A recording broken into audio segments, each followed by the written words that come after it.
And there we go. Hello and welcome to the Weekly Word. I'm John, and I'm joined here by... He already screwed it up. What? Today is Thursday, October 10th. Whatever. I'm the host. I'll do what I want. You're the co-host. Fine. Welcome to the Weekly Word. Today is Thursday, October 10th. I'm John, and I'm joined by... John who? We don't need to know that. John Cardello. And I am Rich Parler. Welcoming our very special guest. I put you as DM AJ because I wasn't 100% sure you wanted to put your last name. Then I realized... Fine. So you could say my name out loud, but Wait. It's going to get better. But on the overlay, I put your full name. Oh, no! And I didn't realize it until just now. And I'm looking down, I'm going, oh, well, that's just wrong. At least you got the double S's in there. I did. A lot of people don't. Oh, well, yeah, I'm better than most people. Whatever. I can read. I can read. Actually, it was a cut and paste, so it worked out pretty well. Perfect. I can cut and paste. Control C and V. Hey, listen, cut and paste has got me into trouble before, but this time worked out pretty well. So, John. So what? Start. So what? Oh, just jump into the topics? Usually there's an intro or something like that. Oh, my God. AJ, would you please introduce yourself to everybody? Hey, I'm DJ AJ, DM AJ, sorry, and DJ AM. DJ AM. DJ AM. Oh no, rest in peace. So, yeah, I'm going to be the DM for the Tuesday show that's going to be happening after we're done doing all the world building. Basically, I'm pitching it as Blade Runner 5e with some Sergio Leone elements.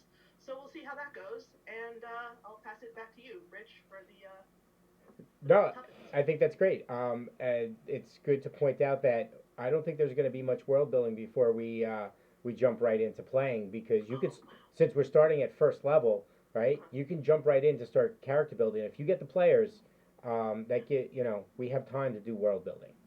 Okay. So we have some help. Because don't forget, Lex is only 1 week out after this Tuesday anyway. Mm-hmm. So, right. All right. So here's tonight's rundown. Oh, sorry. Thank you, AJ. Here is tonight's rundown. I don't even know why we have a script. Whatever. The topics are there. Stranger danger. This one, all the two of the topics. The titles definitely came from John. You should know this, but I like them, so I left them. Stranger danger. The complexities of running public. Actually, you mistitled because it should be Stranger Dangers. Oh. All right. Stranger Danger is an actual legit thing. Kids, don't get into unmarked vans. Sorry, yes. Yeah, especially around Halloween with candy. Yeah. Don't do it. The complexities of running public open D&D games versus games with friends. I thought I accidentally left out the L there. And I almost read it that way. Okay. I was like, oh my God. So go ahead, John. So, all right. So I have a bit of experience with this, and I think, AJ, you might as well. Yes. So the reason why I picked this as a topic is that I am one of the DMs, as well as the originator, of a Tuesday night multi-table D&D campaign at our store, Legendary Realms, which started... The idea. It was inspired by, whatever. I executed the idea. Fair enough. Anyway, what started with a table of just 5 or 6 players that I brought in, then 6 became 12, 12 became 20, 20 became 25, and it's kind of gone up and down since then. But the point of it is that it is a large multi-table campaign with a large group of players. Most of which the players aren't necessarily large. It's just a lot of people. Some of them are. You got to be very sensitive about how you use that word large. Anyway,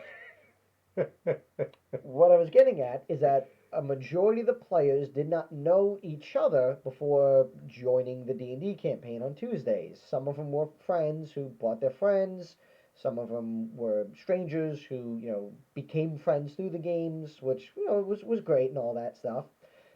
Did they create the dangers? What I'm saying is that when I started DMing, I knew nothing of the people who were there. As a game store owner and as somebody who runs public games, it's a little bit different when you're running things for the public because you really don't know what you're going to get with the people who show up. And when it first started, I had a handful of really solid players who were very good, and as more people joined in, some people gelled very well, Some people didn't. But it also became, how do you balance how this person likes to play versus how this person's approach to it is? You have somebody who is very much into role playing versus somebody who's very much into like combat and things like that. How do you balance that kind of stuff? And unfortunately, well, not unfortunately, we've been doing it for about 2 years. Next year, I think will probably be year three, and we've only really had a few handful. We've only had a small number of problematic players, and even then, it's not necessarily been anyone who we've had to outright ban, but just people who we've said, like, your behavior's not really gelling well for the rest of the group, or your character background's a little bit too dark. You need to kind of rein that in a little bit. Some people have left on their own. Some people have left on their own because they didn't like how the DMs are handling things, or they didn't like how the tables are going, or they didn't like how we chose to approach 5e, and as a result, like they were like, this just isn't what I want out of my game. So the thing with when you're running stuff for the public, or when you're running things with strangers, Oh my God! I was about to ask you if you were going to make a I'm correlation. what I was just going like a to monologue. say is that in this day and age, thanks to things like Roll20 and Discord and things like that, where people are having the opportunity to run more and more games, but probably having to tackle it with a lot more, strangers at first, at the very least. How do you kind of go about handling that sort of thing?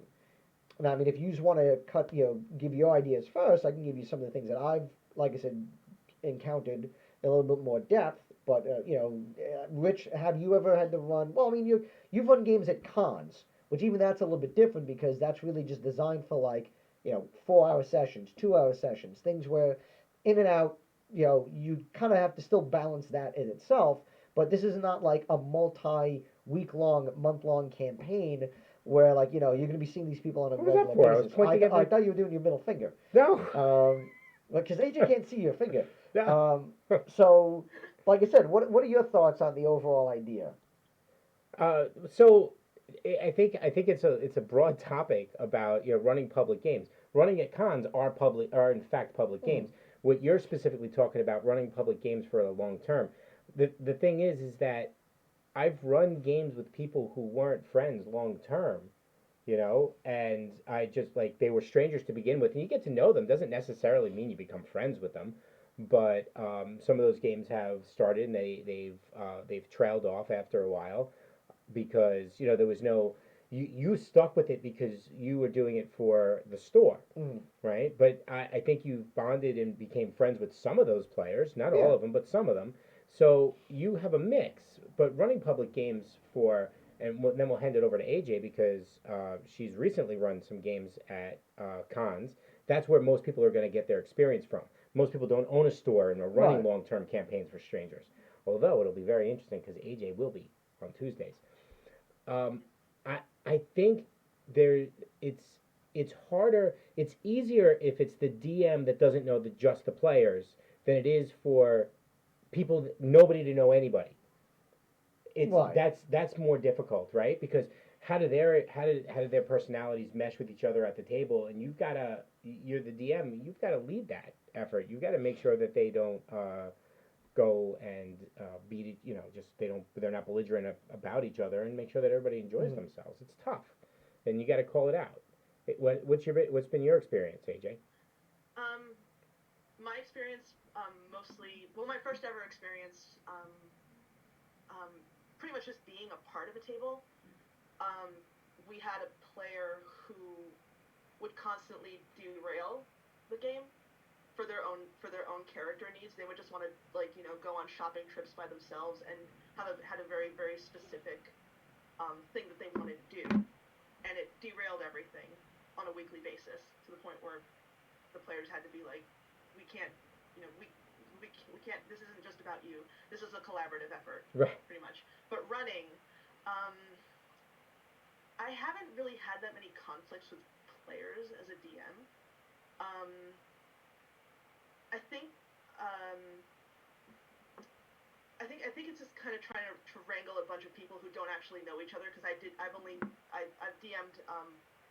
with friends, and I've also DM'd in like a con setting, and in a con setting it's a bunch of people who normally don't really know each other, so it's a bunch of personalities, and they Yeah. all have different styles of Right. roleplay, like Yeah. you said, But- and it's kind of a little bit of a weird, especially if they're younger, because I had a couple of young people in my Rats of Waterdeep table, and they just wanted to roleplay, and they didn't want to do a lot of like I guess like the more technical stuff, like like combat and things like that.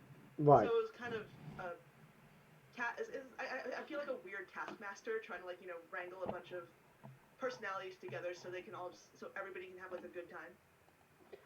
Well, it could also, I think it could also be a situation of,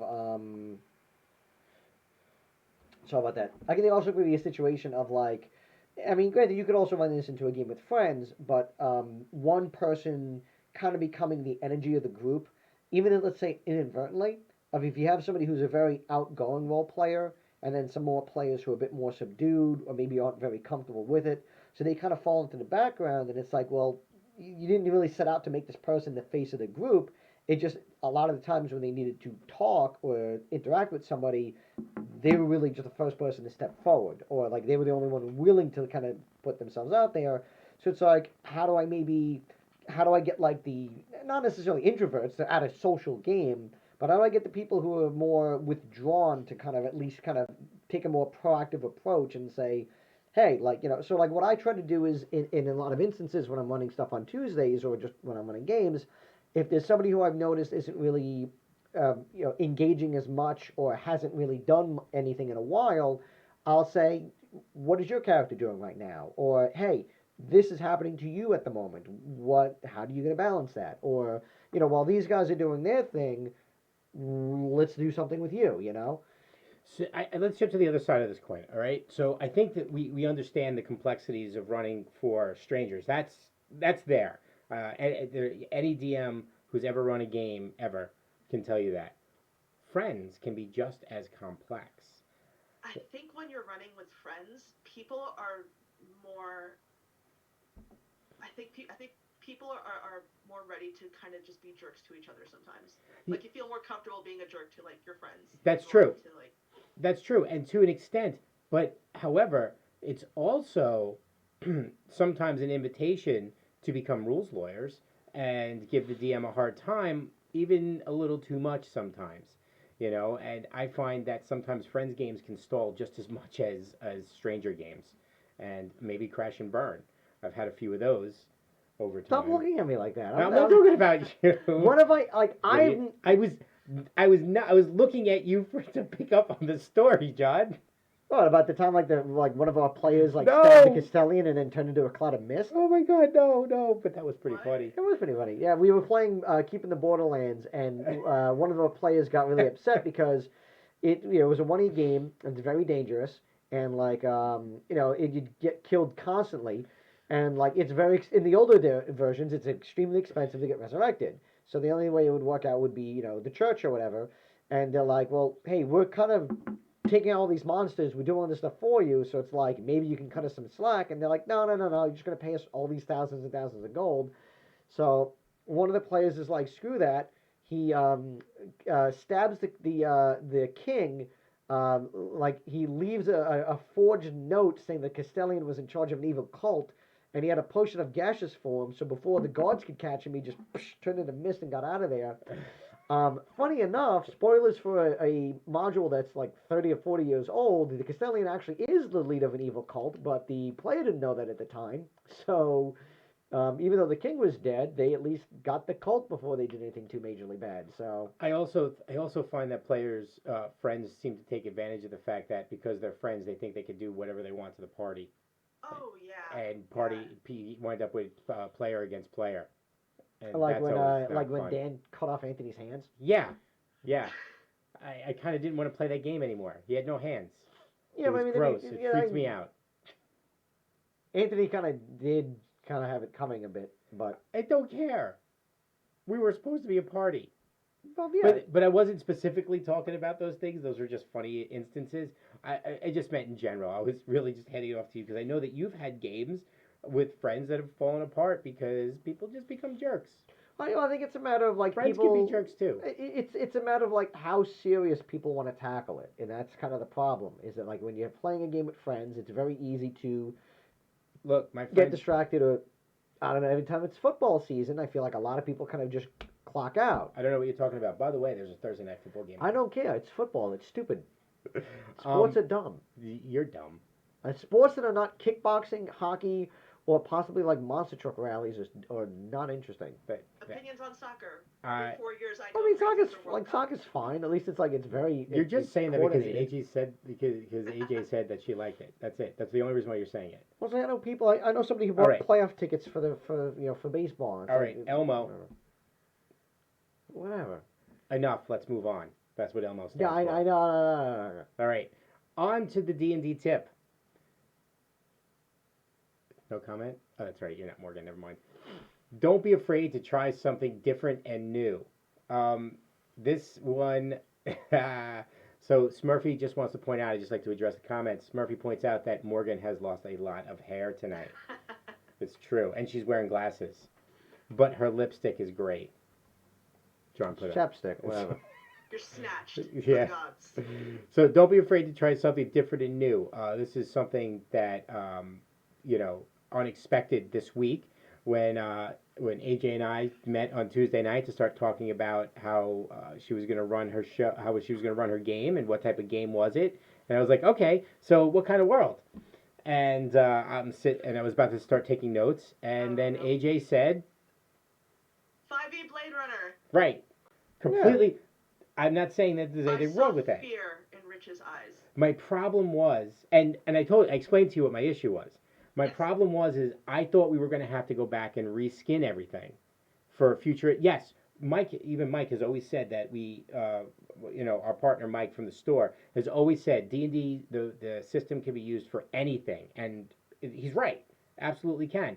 But I wasn't sure how much work we were going to have to put in before we started to reskin things and call things different things. And then we found D&D Wiki. Yeah, best cheat sheet ever. Yes. Best cheat sheet ever. We don't have to reskin everything. Everything is right there. We can just get in and start playing, and then put in our own stuff. Mm-hmm. Yeah. So I was very happy.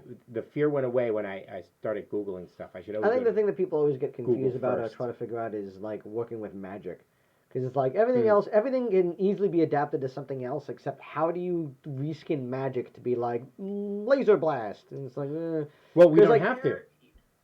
But go ahead. Yeah, we have like provisions for that, like reflavoring, like some of the gunslinger trope, like the gunslinger background, and like a wand of magic missile and things like that can be used as a projectile, as like a combustible or projectile weapon. You know, like 7 times, like was it like it can fire 7 times a day, and you roll a d20 and it's jammed or something. I mean, I guess like you could just change instead of weapons, or magic, it's just devices. Like smokes, like anything involving smoke magic, just smoke bombs or a smoke screen or this or that. You know, half that stuff could be. It's just a matter of like, how do I justify it in world? And just like you carry a lot of flashlights on hand. So actually, we did, yeah, right. We came to a lot of good conclusions. We took a lot of good notes, and we ended in a much better place, and I'm not afraid. I'm not afraid of this, AJ. I promise, I'm not afraid. Perfect. So we're going to be good. I've done a few more like tweaking to the world mechanic and things like that. Did you finish your elevator pitch? I've not finished my elevator pitch though. All right, I want to have like a timeline, like a loose timeline at least, so I can be like give my movie trailer like in a world where No, perfect. We can record it, and then we could just put it at the beginning of the show. In 7 hours, the president of the planet will be assassinated. You have 5 hours to figure it out. It's like, well, why can't I have 6 hours? If it's 7 hours, it's gonna be assassinated. It's gonna take you like 2 hours to get there. It's gonna take you 2 hours to assemble. That's not true. Yeah. That's not true. If you ever watched 24, he was able to go cross country in one of those in 1 hour, one episode. Doesn't matter. He was on a plane wherever he needed to go. Not bad. I did that in the second to last season of Game of Thrones too. Right. People were just like fast traveling everywhere, and I'm just like, that's not how travel do in Westeros. They installed elevators and escalators and people movers. Yeah, you can't fast travel when enemies are nearby. So aside from the Tuesday, that's the D&D tip. Don't be afraid to try something different and new. I recently on my Wednesday Wednesday group, I tricked the players into casting a spell for I can't say because they may watch. So I tricked them into casting a spell, but that spell cast I'm gonna go with it turned the game into something like The Walking Dead. Oh no. Yes. So I mean it's not fully it's not like the world turned into The Walking Dead that they know of, but it did happen, and now they've got to figure out, and I don't want them to fight every zombie they come across. I want them to figure things out better and be smarter. Right now they're in a town, and because they let some they rescued some people from a bad night at a party, and they sent them off to the village. Now they get to the village, and the building that they hold themselves up in is surrounded by zombies. See if they can get them out. Yeah, if you really want to try something new, you're doing something besides zombies. Like spells turned everyone into Sasquatches. Well, it was new for this group. Don't forget, Erica never played D&D before. This is her first D&D group ever. Well, one of her first. She's still relatively new. But she still asks, is this die? Do you mean this die when you say attack? So that's just color pretty code cool. them. Like roll the blue die, roll the green die, roll the red die. Roll the pyramid. But I'll forget. Yeah, but even some people like roll the green one. I mean the red. Blue. Shape wise can be tricky. So it's like because like the D10 and the D8 do look kind of similar if you're looking at them from afar. Yeah, like kinda. you could like if you're playing enough, you can tell. But like like a lot of times it's like roll a D20, and like somebody grabs a D12. Like no. Go ahead, roll that. You're not gonna hit. I can count on one hand how many times I've ever used a D12. Oh, so yesterday, what I did was I started incorporating misses that could actually do something. So one of my players rolled a critical miss. He rolled a 1, right? However, with his bonuses, it actually hits the armor class of the zombie. So what I did is I had him roll a dexterity saving throw, and he failed. So he fell. His shot hit. So it did damage, but he fell on the ground, and his crossbow bounced out of his hands into a square that he couldn't reach.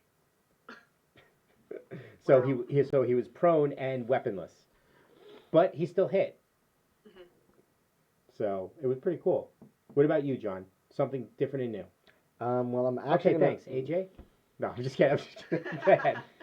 Yeah, I mean, like I'll sometimes try other things in the game to see if it flows better, or to try alternative takes. Like right now, the thing I've been doing on Tuesdays has been a very political intrigue heavy campaign where they moved into a much large like metropolitan style city that's broken up into districts and things like that, and they have been like trying to solve like mysteries and like kind of get to the bottom of like the politics going on in the city, which is something I've been like thinking of doing but haven't actually done yet. So, and it's like balancing that stuff of like, how do I give them options to do, but not like for make one option much more presentable than all the other ones. You know what I mean, or things like that. I did a few of those things. I laid down layers of plots, so that's that's cool. That works. As for like an actual game I'm going to be playing soon, I haven't played in a long time, so this is going to be a change for me. AJ's looking for players. Yeah, but I run the game on Tuesdays. Like, if it wasn't a Tuesday night, I'd be totally down how for great would that, played one. How great would that be if one of your players was actually running another game at the same time of playing and seeing how well that worked out? Probably terribly. It would probably... No. Like, behind your DM screen, you just set up your phone like this, so that you're on the stream. You're on both streams. That'd be awesome. But, anyway, in a game that I'm actually going to be playing soon... my friend Dan, he basically said that the idea behind it would be an Eberron-styled noir fantasy kind of thing of like, nice. Okay, so immediately like it was like, I'm thinking about being a bard, and I wanted to do Warforged because if it's Eberron, and Warforged bard, I'm doing a Warforged bard. Who is he plays blues trumpet. Is it actually part of your body? Yes. Like the trumpet on your arm, you just hold up your shoulder and play? He's an envoy, and one of the abilities is they have a built-in tool. Yep. So he has a trumpet. It's not what he uses on hand, because he has to like basically pull out of his body, but he is a former like war caller, like one of those guys who would go on the battlefield with a bugle, like relaying orders and things like that. But now he's a blues trumpet player called Warren. I love it. Waylon what? Waylon Warren. Waylon Warren. Okay. Waylon Warren. And yeah, he's a Warforged bard. Is your symbol like the two W's like half crossed over to each other, and they overlap? What, like the sigil on his head? You mean? Yeah, like it's like W and then W. No, it's awesome. like a mountain range because like that's the region where he came from, but so it also has like W's, a horn. W's upside down. No, it's like triangles. If anything, it'd be like V's, but it's like a little bit more V's. It's not W's. And it should be W's. consummate V's. I like it. How about you, AJ? Different and new. Different and new. Well, for a new DM, basically, I'll speak from my experience. Yeah, I saw that. What's that? No, No, somebody look said at the the Warforged jukebox. I like somebody mentioned before when they said turn the zombies into kobolds. I had an idea of like, why don't you, instead of doing Walking Dead, there's an outbreak where everyone's turned into a gnome, but it's all the same gnome. Garden gnome? Wait, they all look alike? They all look at like everybody. There's a disease that's turning everyone into the same one person. It's all That's just awesome. Shmebulok from Gravity Falls. See, Yeah, that's different and new. I like Yeah. that. That is pretty funny. Instead of zombies, like it's the entire world is turning into Steve. Like I'm like I like it like. I like it. I like that. That one I like. But yeah, I was gonna say, like, as a new DM, I guess don't be afraid to ham it up a bit, I guess. Because like, Ham it up a bit. I'm like a huge ham. I do like I have like Like a holiday going. ham? I do like a bunch of different accents and things like that. Hello. And at first, exactly. I was like, at first I didn't know how people would like respond to just me switching in and out of accents and just like having all of this like. Man, when I was John's age, we used to run around, but we only had one pair of shoes. You know, I think this actually I think this goes very well with our next topic. What did you say? say? Segue into that. What? I don't know what you're talking about. Next topic being the title of which, Bo Skywalker in The Darts of Hazard, And I'm very happy about that. or how much tongue-in-cheek is appropriate in gaming. There's the Jedi boys. But yeah, like, you know, a lot of the jokes we've been making basically is like, you know, how much, like you know, a walrus flossing. how much cheekiness is appropriate in game, and I think a lot of it does tie into some of the stuff we've talked about before, of like, you know, are you playing with a group of strangers? Are you playing with a group of friends? What is everyone's comfort level? At one point, is somebody going to think, well, this is too stupid? You know, no, you cannot all be raptors. Like, I don't care how cool you think that is. We're not doing an entire party of raptors, and no, you can't have cowboy hats. Cowboys don't exist yet. Well, what about fedoras? Like, no, those don't exist yet either. They do. Anything can exist. This is a world where hat wear has not been invented yet. Oh, you suck. But where do you okay, so to your point, where do you draw the line? I think it boils down to 2 points. Just because I'll tell you what hold on. I'm going to let you go first because after he's done, I'm going to tell you what I introduced in my game. Okay. I think there's 2 levels of it. How much the DM wants to be cheeky with the game, and how much your players want to be cheeky with the game. Yep. Because the players might get tired of the DM's antics, or the DM might get tired of the players basically just making a joke out of everything. Like you have that player who's like, oh hey, I'm the bard and I'm gonna literally try to seduce everything on legs, and it's like, all right, yeah, we've all heard the joke before. It's like, you know, okay, fine. Like, you cannot seduce a chair. I don't care how good of a roll you made. Like, it's a chair, and one, you shouldn't actually try to do it because it's not that you could; it's whether you should. Coulda, shoulda, woulda. I hear you. It doesn't matter how hot the chair is, you can't do it. Right. But it's a Queen Anne. I like it. I get it. I introduced. It was a topic a while back on the show. We introduced Huber. You can get a carriage anytime, anywhere. You just have to call it. There's communication device. There's a guy standing in every tavern, and you just tell him you need something, and he runs and goes to get you a Uber because they don't have cell phones. Well, look, I like puns. There's nothing wrong with puns. Like anytime I name something, there's a restaurant in like one of the districts in the city I made called the Crepes of Wrath. Taco Bell. I love it. That sounds like a good place restaurant. Yeah, the Crepes of Wrath. Yeah. Yes. You know, so like fun stuff like that is always great. I have a terrible magician who's a halfling spellcaster named Razzmatazz, and it's a matter of like, he'll show some magic trick. I'm like, I rolled a d20, and he always rolled terribly. So it's like when he doesn't need to focus on it, he rolls does very good magic. When he actually is trying to accomplish something, I'll have him roll. Right. And if he screws up on it, then that's perfect. And the party loves it. Like, it's Razzmatazz.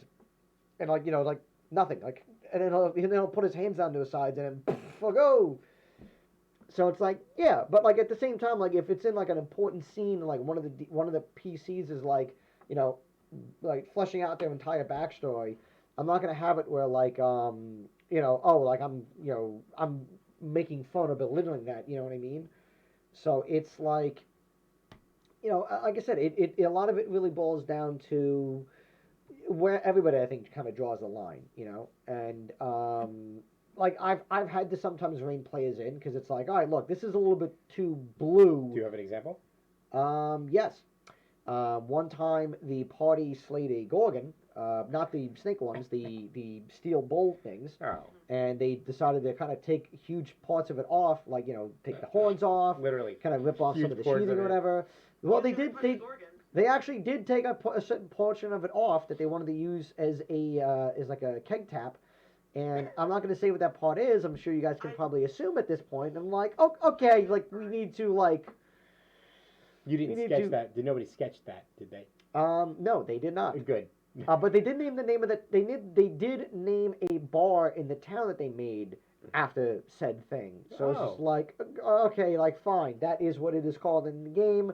The townsfolk hate it, but you are the saviors of the town, so they allow it to be on there, and they all like begrudgingly walk past it every day, just like, oh my god, like.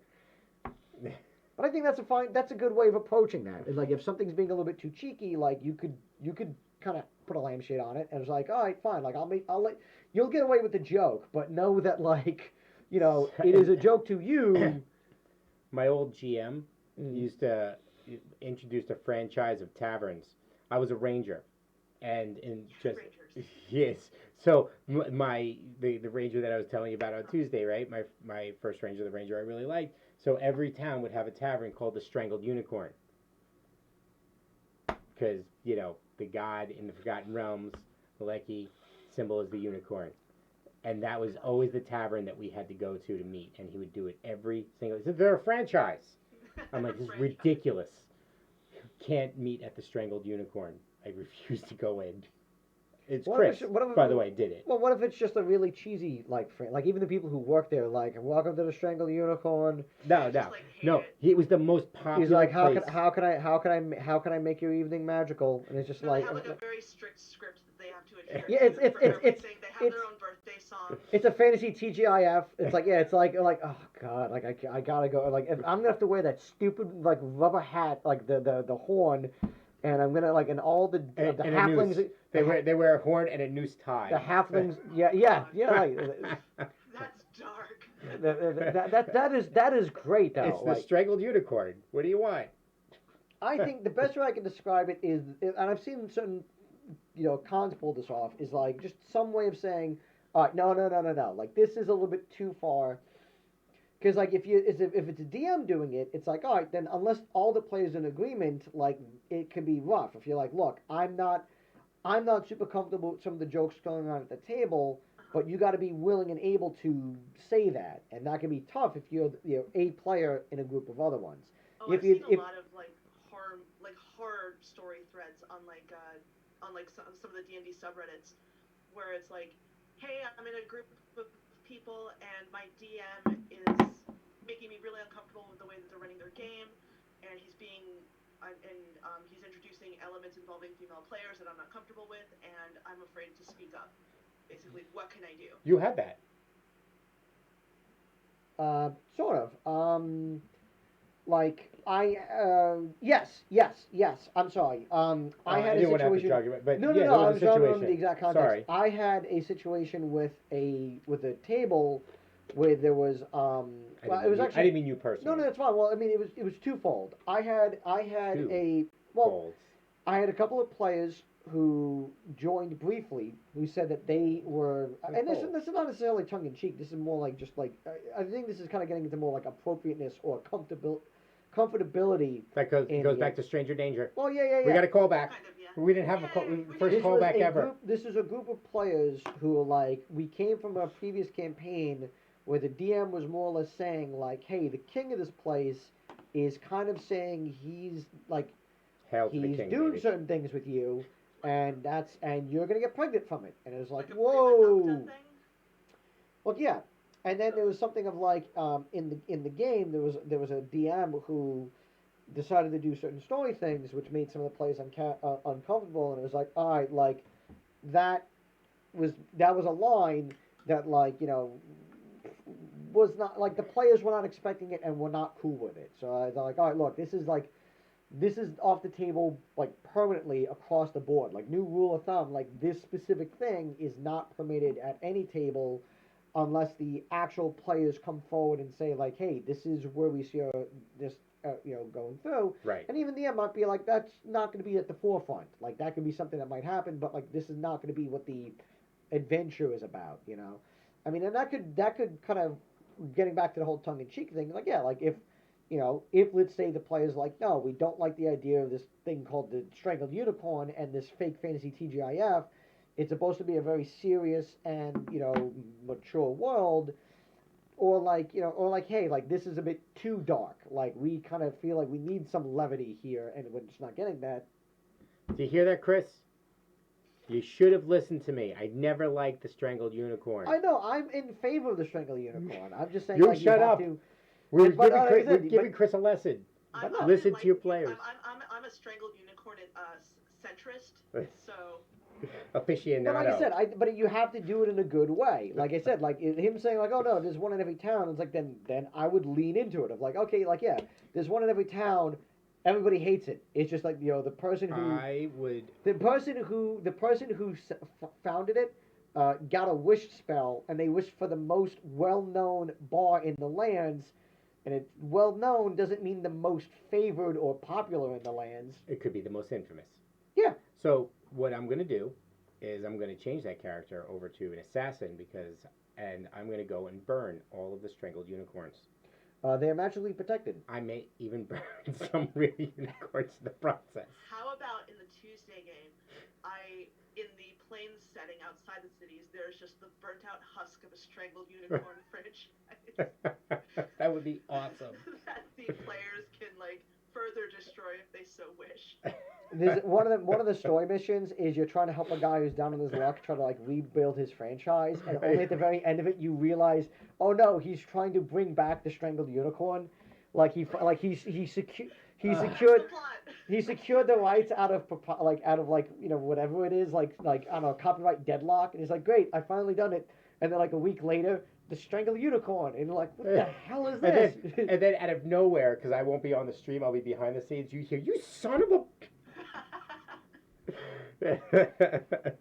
Somebody will donate, like, $20 to have the players rebuild the Strangled Unicorn, and I'm gonna have to do it. That would be awesome. It's like a Fortnite bar. Yeah.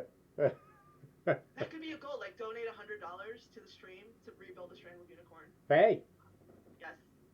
So, moving on to our last topic of the night. So, as we get closer to Halloween, we only have this episode or next episode. We will not be streaming on Halloween night. So, I will probably dress up next week in my Wario outfit. I will probably not be here. Oh, no, Waluigi. Sorry, Waluigi. Waluigi. Yes.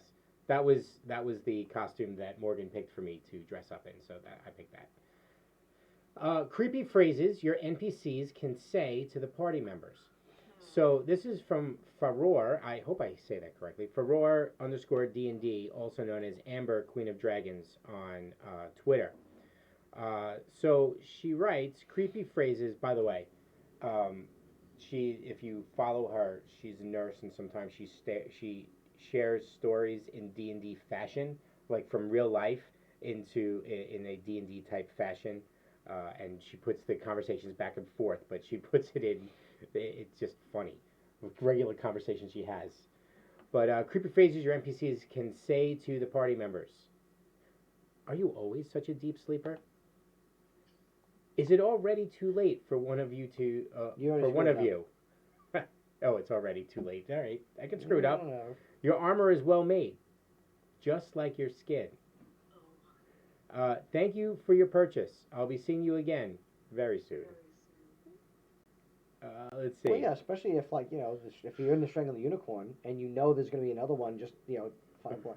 It's like that universe's version of Starbucks. There's one on every corner. You will make a great contribution to forensic science. Oh, I love that. I love that. My collection is almost complete. Let's see. There's any others that kind of different when you're awake.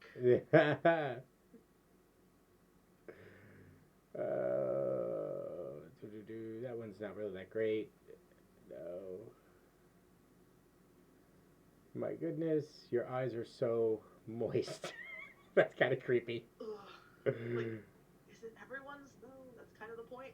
Oh, did you always I have like that? I like everything is edible, including you. That's sort of just a natural fact of just like. So we're gonna segue this into something. I was just looking. It's like, you smell fresh. Did you always have that mole in the small of your back? I just feel like people don't taste as good as you think they would. All right, I'm not gonna go through all these comments. So anyway, just creepy NPCs. Creepy NPCs. That was where we're gonna. That's where John would like to segue this. So therefore, this is how we're gonna segue it. All right, John. Creepy NPCs. I had an idea for a player character who would probably work just fine as an NPC. He was a necromantic lizard folk. Necromancer lizard folk, who realized that people are always kind of hunting him down and chasing after him because one, he's a necromancer, and two, he's a monster folk. So he's like, well, wait, if I do good things, people can't be mad at me for that. So I'll use my necromantic powers to help people. It's like, oh, little child, your kitten unfortunately did not make it. But look, it lives again! And it's like just a zombified cat who's just like, no, it's fine, just ignore the molting. That or like, dead is better. I don't know, like, oh, your ball is stuck in that tree. Zombie minions! Free it from its, perch! Just have just a creepy, he's perfectly fine and he means well. He's just a creepy, scary lizard dude who just has a bunch of undead minions. Mm-hmm. So it has to be a lizard dude? I mean, I was just saying, could that be anything. That might add to, the otherness of it, which could help it. Just I'm here to help you. He just does every few seconds. Is welcome. Thank you so much for coming to my home. I'm sorry. It's just a tick. It's involuntary. By the way, I have ticks. What about you? What kind of creepy NPCs are going to be showing up? On Tuesday? Yes. If it's Blade Runner, you could do people who reclaim body parts. Oh, there was a really bad movie that I saw, but the idea was sound. Of a company that repossesses artificial organs and things like that. The movie was terrible. The premise sounds cool, but the execution was really Was that recent? Yeah, at least the last 15, 20 years maybe. Not Repo the Genetic Opera. No. This was Man? Repo Man. Yeah, the movie unfortunately was not as good as it looked, but the idea of if you think of it this way, Blade Runner, I'm thinking Shadowrun, I'm thinking augmentations and things like that. What if you have a company where if somebody owes money, hey, you have a perfectly good liver, you have 2 kidneys. You don't need both kidneys, so if you screw up, we have legal authority to seize any of your assets, which could be your body parts. So you have these people who could be all right, no, if you see them on the streets, it's intimidating because they are meant to be intimidating, but they are essentially capable of just, jacking you and doing whatever they want. And it's just this thing of this is just a messed up thing that's out there. You do not want to encounter these dudes, organ on the bad side, the creepy NPCs that I was thinking of, and they're not like creepy and like ooh, I'm gonna creep on you in like a bar and like whisper weird things in your ear sense, but I was thinking of like, so there's a very divided the cities and the cities are like pretty divided, are pretty far from other cities. So in the middle of them, there's like a no man's land, Right. where it's basically lawless Wild West type setting. And the way they keep people in the cities is like, oh, you don't want to be outside the cities. It's super safe in here because out on the plains, it's just packs of people just like using wild magic at each other, and it's not a good time. So one of the things that I came up with was a pack of just like wild drow that just like on horseback just like call the other magic users in the plains and things like that, and they're all done up like Tusken Raiders pretty much. Nice. For the sun sensitivity. Nice. And I like that. That's like kind of like the creepy thing that I was thinking of, but I guess they could kind of be sleazy too, maybe. I don't have creepy NPCs, but I have two creepy things that I use sometimes. Like one, there was a creepy door. There's a door with a magic mouth that talks to the players and PCs and gives away their location. And it within a certain radius, it can appear on any door that they're at. And it always tries to trick them into opening the wrong doors. and it would talk to them. It was like, oh, what you want isn't back here. It's not behind this door. Oh, wait, maybe it's over on this door. And I got them into more doors. And it just gets kind of creepy. I think they told me they wanted to burn down those doors several times. As a matter of fact, they said it as recently as this Wednesday. The other thing is the magic doll, the magic item, the doll that has 6 phrases that you can, when it does different things, it can say different things. That, for some reason, I use that, and it's not really a magic item. It's become a creepy doll. So they just found one on Wednesday. It was like alive? What happens is when certain things happen, it talks. Okay. And this one started saying, "You're all gonna die." But like a Taki Tina, it was like, does it use one of your attunement slots? Or? It's like, no, it's just like, "You're all gonna die. He's gonna die." And then the one PC that was nice to it, says, doesn't say that he's gonna die, but says that everybody else is gonna die. and things like that. So it just becomes creepy. I don't have too many creepy NPCs. Just creepy items. Mm-hmm. Those are a lot more fun. There is like a kind of a creepy NPC just kind of kicking around in my head for the Tuesday thing. Not really fleshed out that much yet, but I'm basing a lot of his mannerisms on like if Stephen Merchant were really creepy, like outwardly creepy. What's the matter, John? No, I'm just trying to think myself. Like you're trying to think what you're not creepy. No, I'm just like for the Tuesday thing. Oh, I was gonna say because, all right, so you can do the Crypt Keeper. He's kind of creepy. Oh my God, I like when they show him now, like in cartoons or like in like Robot Chicken. Robot Chicken, and it's not creepy anymore. He was never really creepy. He was always just kind of cool to me. So I mean, it depends on like how scared of you of like animatronics as a kid. Like I personally, when I was younger, like he was dumb. All he said was just bad puns, but like he was still like a weird rotting skeleton puppet thing. So like it freaked me out when I was a kid. It was like, ugh, I don't like the way that thing looks. I mean, it could be like scarier, but like it's still if you're a little kid, like you don't want to see a talking skeleton with like modded flesh on its body or whatever. I always thought it was cool. What if you have an actual Crypt Keeper in the 5e thing, but like instead of like being like just a puppet, it's just some dude who's just really disheveled and kept alive through like like magic and cybernetics and stuff like that, or just like oh god, I was gonna say there was like something like Dick Clark, but like 200 years old. Oh my god! Like Dick Clark, like I'm still America's favorite teenager. I just dust him off to hold New Year's Eve celebrations every year. Or just like a Fox News pundit, but like just kept around, oh god, like taking like Rush Limbaugh, but mixing him with like Mojo from like the X-Men.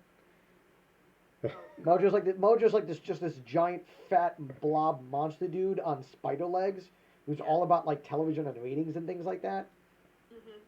So let's bring this bad boy back on topic. I like Mojo. He never made it to the movies. That It's makes disappointing. what are we, as Morgan would say. Um, what are we watching, reading, or listening to? Pick one. Pick one.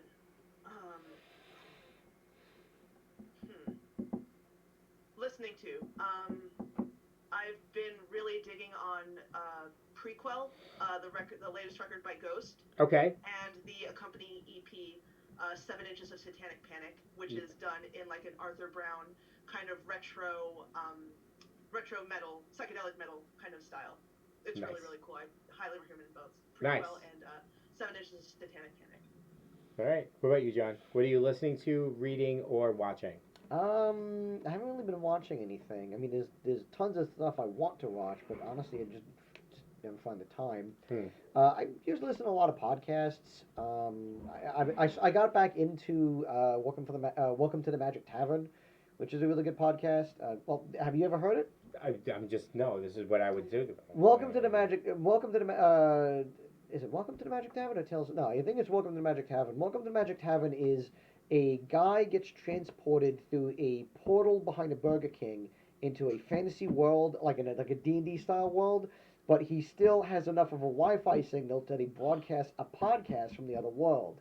And he's on a quest. He's joined by Usador the Wizard, Chunt the Magic Shapeshifting Badger, and every week they have like a special guest, and the whole show is improvised. But the thing is that one of the tricks to the show is anything that comes up in the show is canon. So if they say something like it that becomes canon, and they'll usually make jokes or they'll throw back to it, like like they had 2 weeks ago they had a special guest who was on an earlier episode, and they're like, oh, this is where this character left off. What have you been up to? Things like that. So like I got back into that. The new season started not that long ago. It's got a lot of really great celebrity guests and things like that. Well, we know it can't be real because if there was a piece of paper in the way, they wouldn't get the Wi-Fi signal. It's all made up. Sorry to break really that good. to you. No, they're trying to talk about like how. Did your voice just crack? Yeah, no, something like that. Are you going through puberty again? They don't know. They don't know how the Wi-Fi signal comes across. They make that joke, like they're trying to figure out, like. But no, it's good. I would definitely recommend for anybody who's not already listening. Tales from the Magic Tavern. Okay. Is it Tales or Welcome to the Magic Tavern? Dang, it's gonna drive me nuts. It's something from the Magic Tavern. Just maybe like combining with Welcome to Night Vale. I don't know. I'm thinking maybe it's not Tales. I think it's a Welcome to the. I'm just gonna look up Magic Tavern. Wagging the Dog's Magic Tavern. That's probably what it is. No, it's not. Sure. So, I have been rereading Michael J. Sullivan's Rhaenyra Chronicles and Rhaenyra Revelations. Hello from the Magic Tavern. Hello from the Magic Tavern. It's really good. Yes, I guess. I haven't listened to it. Not Yeah, that I'm. They just have haven't listened to it. 243 episodes. Oh, that's a lot of episodes. Mm-hmm. But anyway, okay, AJ, this question is directly from you. Don't roll your eyes at us. Okay. What didn't you say no to? Getting kind of meta here. I did not say no to doing the Tuesday stream because normally with my very high anxiety I would have been like, I don't know, that seems kind of, above my pay grade, but I, am taking a chance basically to, help create this world. Awesome. And it's a very new thing for me. And All I'm right. very happy about it. And it's like, it's very cool coming up with ideas. Cool. I'm glad you like it then. Because that's very funny. Because the way you responded when I talked to you and asked you about it, I would not have guessed that it would have normally been outside your comfort zone. Yeah, yeah, well, it's a little bit. I mean, I pitched it. You were like, you almost jumped all over it. Yeah, all right, that sounds great. I'm good. Yeah, let's do it. That was just me being like, trying to like cover up the anxiety. Well, I'm glad you said yes. I think it's going to be great. So that brings us to the quick notes and plugs. AJ, please tell our audience where they can find you. On Twitter, I am at AJ Martinson, so just my name, no space. And I am usually and I'll be doing the stream on Tuesdays for the LI Tabletop Twitch, and on Wednesdays I'm usually at Legendary, either DMing or playing. And this weekend I'm going to be at Octocon running Death House, the introductory adventure to Curse of Strahd. Nice. Nice. So with that, we have, if you would like us to review something, leave a comment or send an email to us at socialmedia@lrhobbies.com. Some upcoming reviews we have is the Black Angel board game, Wingspan board game review, Through the Veil, a detailed theme D&D 5e supplement, and I'm gonna say it wrong. Book of Random Quests by DM Dice Geeks. I will get to reading that. This weekend, as AJ had mentioned, is the Octagon Gaming Convention at the Bethpage Library, Saturday from 9 to 5 and Sunday from 10 to 4. Also, keep an eye out for the new programming on the Long Island Tabletop Twitch channel. We have already started with AJ on Tuesday nights at 7:30 p.m. We will be adding other shows. The next show, I'm not quite sure what the next show is. I don't know if it's going to be a GM advice show or if it's going to be a new talk show. I am in talks to figure that one out. I know John's going to be on. Sugar substitute idea. What was that? I like the one where you just try out different sugar substitutes. Oh, over coffee? Yeah, that's definitely going to be a thing. I just have to outline how I want to do that. I want to do it with somebody else. Like, it's going to be an early morning thing. We'll post the video on YouTube so people can see it later, but it's got to be an early morning thing so we honestly are tired. So that I may do with John. He doesn't know it yet, though. But John's up early, so I don't know if that'll work very well. Links for all the subjects we covered tonight are in the video descriptions. If you like the topics we like today, please like the video and click the bell and click subscribe and click the bell for reminders so that way you know next week's episode. If you'd like to be a guest on the Weekly Word, direct message me on Twitter at DisruptiveDM or email me directly, rich.parla@lrhobbies.com. We are currently booking October. This is true. We did not fill out our guests for October, but we only have one more guest to fill. So hopefully we'll finish October and then go into November. That brings us to the wrap-up. Thank you for watching. You can follow us on Twitter at LRTerrain or DisruptiveDM, Instagram at Legendary Realms Games, or on Patreon, patreon.com/theweeklyword. All it takes is $1 to support us so we can get better equipment, pay our graphic artists, and buy fun stuff to play test and review. More than likely, we will spend it on water.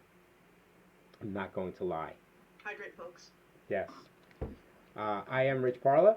I am John Cardella. AJ? Awesome. Thank you for joining us, and hopefully we'll see you again next week. It is next week, right? Yes, next week. We hope to see you again next week. Thank you again. Have a great night. Bye. All right, let's press